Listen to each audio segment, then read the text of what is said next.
Véritable course-poursuite que nous avons assisté cet après-midi, où le Racing a dominé. Dès la 5e minute, c'est Bassagaïs qui ouvrait le score par un drop goal, 3-0 pour son équipe.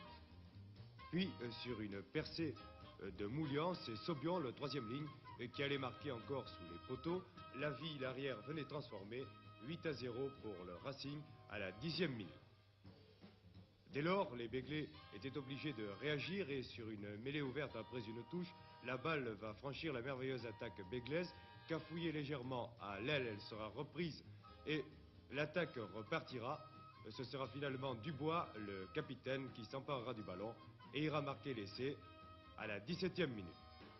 Essai qui sera transformé par Campagne. 8-5, la partie semblait relancée. Mais entre-temps, Bassagaïs réussira un drop goal des 45 mètres, portera le score donc à 11-5, et Claire, le talonneur du Racing sur une touche à 1 mètre, marquera l'essai, 14-5.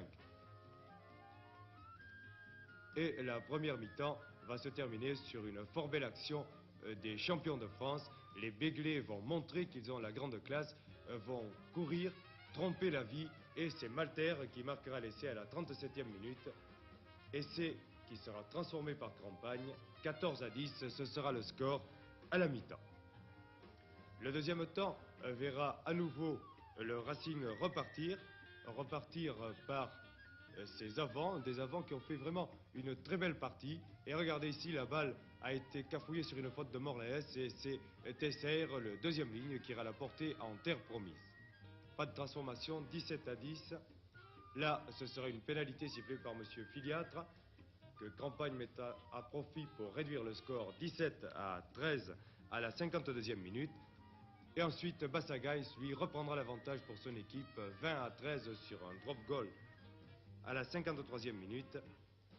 Et encore un but de pénalité qui accentuera cet avantage à la 57e minute, 23-13.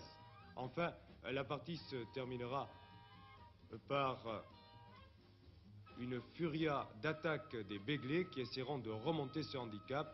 Mais hélas, ce seront encore les Parisiens qui marqueront par Moulian, leur demi de mêlée, qui a fait une très grosse partie.